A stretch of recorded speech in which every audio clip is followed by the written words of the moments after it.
Good evening and welcome. What unfolded during the Pam Bondi hearing today was not just another tense exchange on Capitol Hill. It was a rare and revealing moment that exposed a deeper struggle over congressional oversight, executive power, and the basic rules of accountability in Washington. Thank you, Mr. Chairman. One of the advantages of being the junior most member of the committee on our side of the aisle is you get to listen to everything that's gone on before you during the course of a hearing. And I want to add my voice to my colleagues who have raised the concern about what happened yesterday. I listened to my ranking member ask a legitimate oversight question about the legal basis for troops to be rappelling from a Black Hawk helicopter for a military-style assault on an apartment building in a major city, the zip tying of children.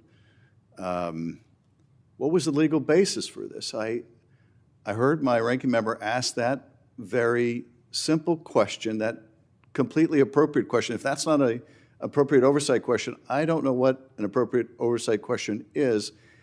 And the response was not just to refuse to answer the question, but it was to attack the character of the ranking member and to insult him. And then when it was Senator Whitehouse's turn to ask a question, he asked a very legitimate oversight question about a FBI undercover operation in which reportedly $50,000 was paid to the White House border czar prior to him becoming the White House border czar, but with the expectation that he would be helpful in arranging contracts when he became the White House border czar. What happened to the money? A perfectly legitimate oversight question. And rather than answer that question in a closed investigation, not an open investigation, but a closed investigation, she simply attacked Senator Whitehouse personally. And I heard another one of my colleagues ask, what was the legal basis for blowing up ships in the Caribbean? Reportedly, the Justice Department wrote an opinion justifying blowing up ships in the Caribbean. A perfectly legitimate oversight question, and the response was another personal attack. These, what were apparently canned, written personal attacks in advance. I wouldn't bother with the attacks on me. I've grown all too accustomed to them for the last 8 years. But if members of this committee can't ask those serious questions and get serious answers, we can't do oversight.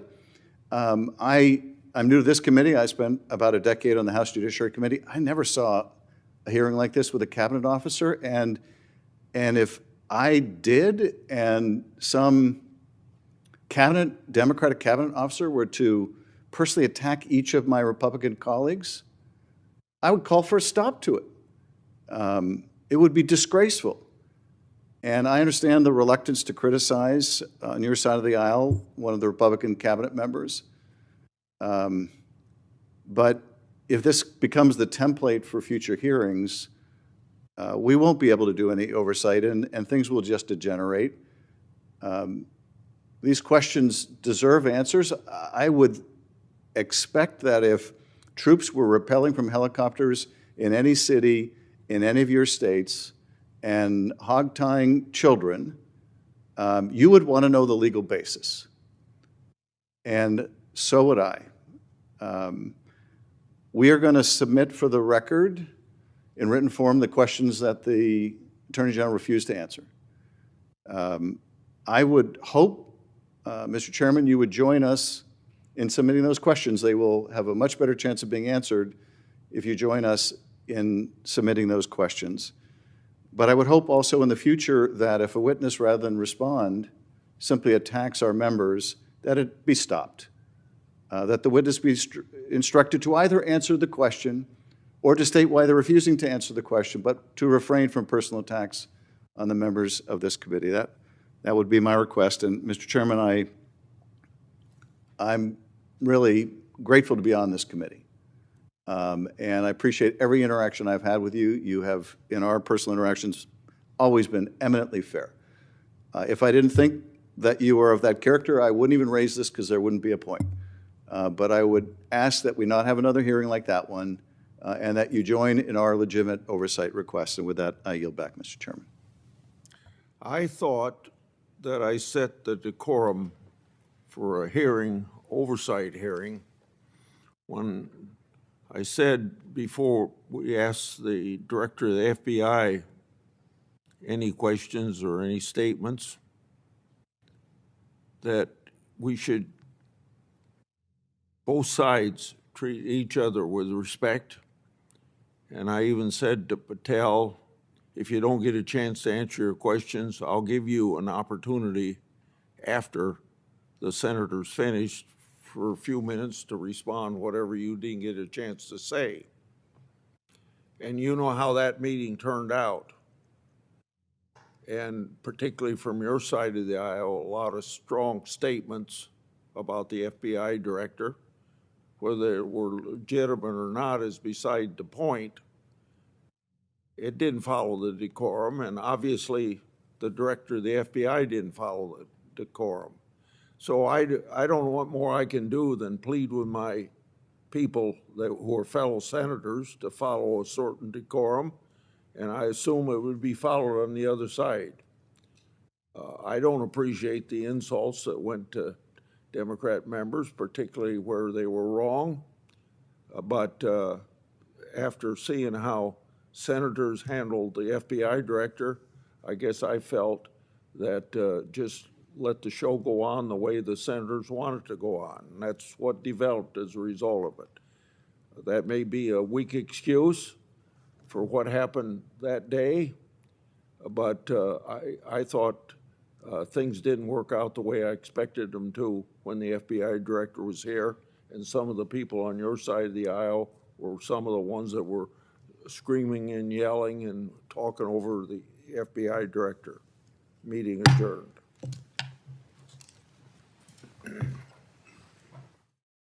Before we go any further, make sure to subscribe to the channel so you do not miss any future breakdowns of hearings like this one, because moments like today matter more than most people realize. The senator speaking here is one of the newest members of the committee, and that matters. What he says next is not a partisan soundbite, it is a warning. He describes watching colleagues ask what he calls simple, legitimate oversight questions. Questions that Congress is not only allowed to ask, but required to ask under the Constitution. One of those questions centered on a military-style operation in a major American city. According to testimony referenced in the hearing, troops were reportedly rappelling from a Black Hawk helicopter, storming an apartment building, and zip-tying children. The question was not whether the operation was justified morally or politically. The question was much narrower and more fundamental. What was the legal basis for this action? In a system governed by law, that question should have an answer. If you believe in civilian control of the military and limits on domestic force, you should want that answer too. If you are finding this analysis useful, take a moment to subscribe so you do not miss future reporting. The chairman's response is just as revealing. He says he attempted to set decorum at the start of the hearing and acknowledges that things did not go as planned. He referenced a prior hearing with the FBI director where tempers flared and decorum broke down on both sides.